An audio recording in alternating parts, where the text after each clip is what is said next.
गुरुदेव जय गायत्री माता। श्रीमद् भागवत पुराण पंचम स्कंध 17वां अध्याय गंगा जी का विवरण और गंगा भगवान संकर्षण देव की स्तुति। श्री सुखदेव जी कहते हैं, राजन, जब राजा बलि की यज्ञशाला में साक्षात यज्ञ मूर्ति भगवान विष्णु ने त्रिलोकी को नापने के लिए अपना पैर फैलाया, तब उसके बाएं पैर के अंगूठे के नख से ब्रह्मांड कटहा का ऊपर का भाग कट गया। उस छिद्र में होकर जो ब्रह्मांड से बाहर की जल की धारा आई, वह उस चरण कमल को धोने से उसमें लगी हुई केसर के मिलने से लाल हो गई। उस निर्मल धारा का स्पर्श होते ही संसार के सारे पाप नष्ट हो जाते हैं, किंतु वह सर्वथा निर्मल ही रहती है। पहले किसी और नाम से न पुकार कर उसे भगवत पदी ही कहते थे। वह धारा हजारों युग बीतने पर सड़क के किनारे शिरोमणि में स्थित धूर्लोक में उतरी, जिसे विष्णु पद भी कहते हैं। वीर व्रत परीक्षित उस ध्रुवकोल में उत्तानपाद के पुत्र परम भगवत जी ध्रुव जी रहते हैं। वे नित्य प्रति बढ़ते हुए भक्ति भाव से यह हमारे कुल देवता का चरणोदक है ऐसा मानकर आज भी उस जल को बड़े आदर से सिर पर चढ़ाते हैं। उस समय प्रेमवेश के कारण उनका हृदय अत्यंत गद हो जाता है।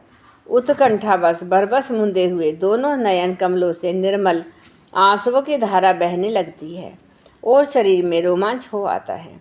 इसके पश्चात आत्मनिष्ठ सप्त ऋषिगण उनका प्रभाव जानने के कारण यही तपस्या की आत्यंतिक सिद्धि है ऐसा मानकर उसे आज भी इस प्रकार आदरपूर्वक अपने जटाजूट पर वैसे ही धारण करते हैं जैसे मुमुक्ष जन प्राप्त हुई मुक्ति को। यों ये बड़े ही निष्काम है। सर्वात्मा भगवान वासुदेव की निश्चल भक्ति को ही अपना परम धन मानकर उन्होंने अन्य सभी कामनाओं को त्याग दिया है।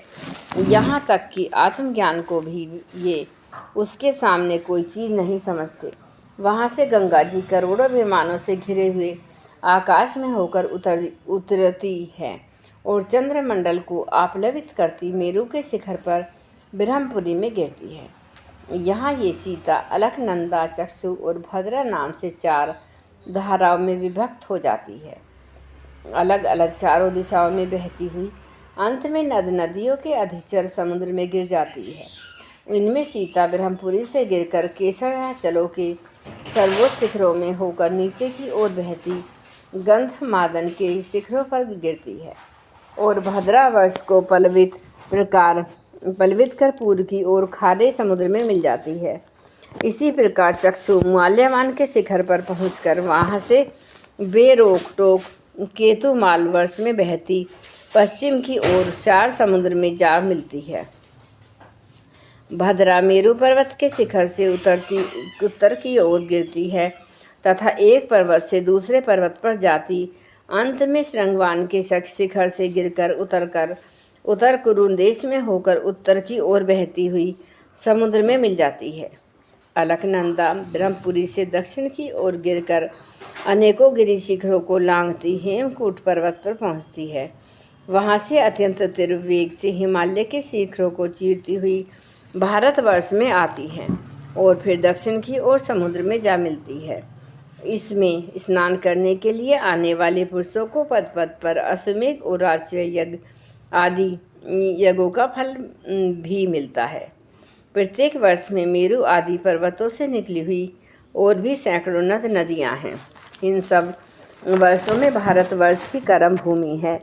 शेष 8 वर्ष तो स्वर्गवासी पुरुषों के स्वर्ग भोग से बचे हुए पुण्यों को भोगने के स्थान हैं, इसलिए इन्हें भूलों के स्वर्ग भी कहते हैं। वहाँ के देवतुल्य मनुष्यों की मानवीय गणना के अनुसार 10,000 वर्ष की आयु होती है। उनमें 10,000 हाथियों का बल होता है तथा अनेक ब्रज सदृश सुदृढ़ शरीर में जो शक्ति, यौवन और उल्लास होते हैं, उनके कारण वे बहुत समय तक मैथुन आदि विषय भोगते रहते हैं। अंत में जब भोग समाप्त होने पर उनकी आयु का केवल 1 वर्ष रह जाता है, तब उनकी स्त्रियां गर्भ धारण करती हैं। इस प्रकार वहाँ सर्वदा त्रेता युग के समान समय बना रहता है। वहाँ ऐसे आश्रम, भवन, वर्ष और पर्वतों की घाटियाँ हैं जिनके सुंदर वन उपवन सभी ऋतुओं के फूलों के गुच्छे, फल, नूतन पल्लवों की शोभा के भार से झुकी हुई डालियां और लताओं वाले वृक्षों से सुशोभित हैं। वहाँ निर्मल जल से भरे हुए ऐसे जलाशय भी हैं जिनमें तरह तरह के नूतन कमल खिले रहते हैं। उन कमलों की सुगंध से प्रमोदित होकर राजहंस, जलमर्ग, कांडव, सारस और चकवा आदि पक्षी तरह तरह की बोली बोलते तथा विभिन्न जाति के मत वाले भोरे मधुर मधुर गुंजार करते रहते हैं।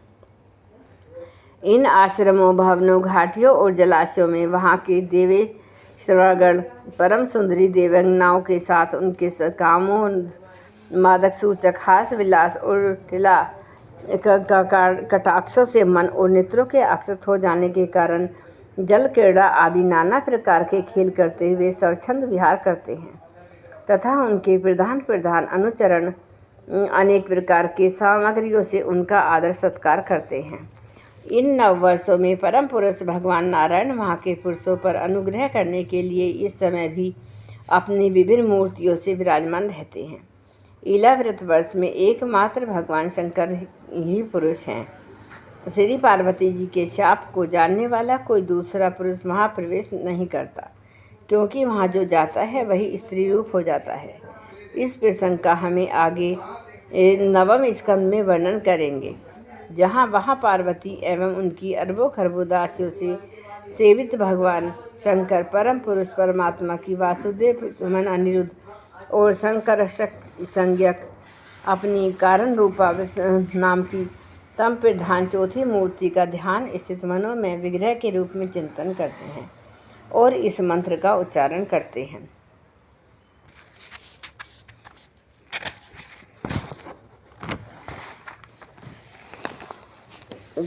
इस प्रकार स्तुति करते हैं कि भगवान शंकर कहते हैं, ओम जिनसे सभी गुणों की अभिव्यक्ति होती है उन अनंत अव्यक्त मूर्ति ओंकार स्वरूप परम पुरुष श्री भगवान को नमस्कार है। भजनीय प्रभु, आपके चरण कमल भक्तों को आश्रय देने वाले हैं तथा आप स्वयं संपूर्ण ऐश्वर्यों के परम आश्रय हैं। भक्तों के सामने आप अपना भूत भावन स्वरूप पूर्णतः प्रकट कर देते हैं तथा उन्हें संसार बंधन से भी मुक्त कर देते हैं, किंतु अव्यक्तों को उस बंधन में डालते रहते हैं। आप ही सर्वेश्वर हैं, मैं आपका भजन करता हूँ। प्रभु, हम लोग क्रोध के आवेग को नहीं जीत सकते तथा हमारी दृष्टि तत्काल पाप से लिप्त हो जाती है, परंतु आप तो संसार का नियमन करने के लिए निरंतर साक्षी रूप से उसके सारे व्यापारों को देखते रहते हैं। तथापि हमारी तरफ आपकी दृष्टि पर उन माइक विषयों तथा चित्त की वृत्तियों का नाम मंत्र मात्र को भी प्रभाव नहीं पड़ता। ऐसी स्थिति में आपने अपने मन को वश में करने की इच्छा वाला कौन पुरुष आपका आदर न करेगा। आप जिन पुरुषों को मधु आस्वादी पान के कारण अरुण नयन और मत वाले जान पड़ते हैं, वे माया के वशीभूत होकर ही ऐसा मिथ्या दर्शन करते हैं। आपके चरण स्पर्श से ही चित्त चंचल हो जाने के कारण नाग पत्नियां लज्जावश आपकी पूजा करने में असमर्थ हो जाती हैं। वेद मंत्र आपको जगत की उत्पत्ति, स्थिति और लय का कारण बताते हैं, परंतु आप स्वयं इन तीनों विकारों से रहित हैं, इसलिए आपको अनंत कहते हैं। आपके सहस्त्र मस्तक पर यह भूमंडल सरसों के दाने के समान रखा रह हुआ है। आप तो यह भी नहीं मालूम कि वह कहाँ स्थित है, जिनसे उत्पन्न हुआ मैं अहंकार रूप अपने त्रिगुण मैं तेज से देवता, इंद्रिय और भूतों की रचना करता हूँ। वे विज्ञान के आश्रय भगवान ब्रह्मा जी भी आपके ही महत्व संज्ञक प्रथम गुण में स्वरूप हैं।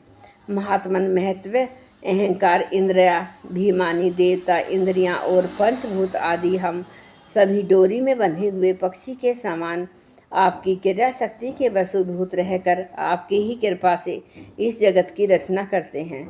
सत्ववादी गुणों की सृष्टि से मोहित हुआ यह जीव आपकी ही रची हुई तथा कर्म बंधन में बांधने वाली माया को तो कदाचित जान भी लेता है, किंतु उससे मुक्त होने का उपाय उसे सुगमता से नहीं मालूम होता। इस जगत की उत्पत्ति और प्रलय भी आपके ही रूप हैं। ऐसे आपको मैं बार बार नमस्कार करता हूँ। जय गुरुदेव, जय गायत्री।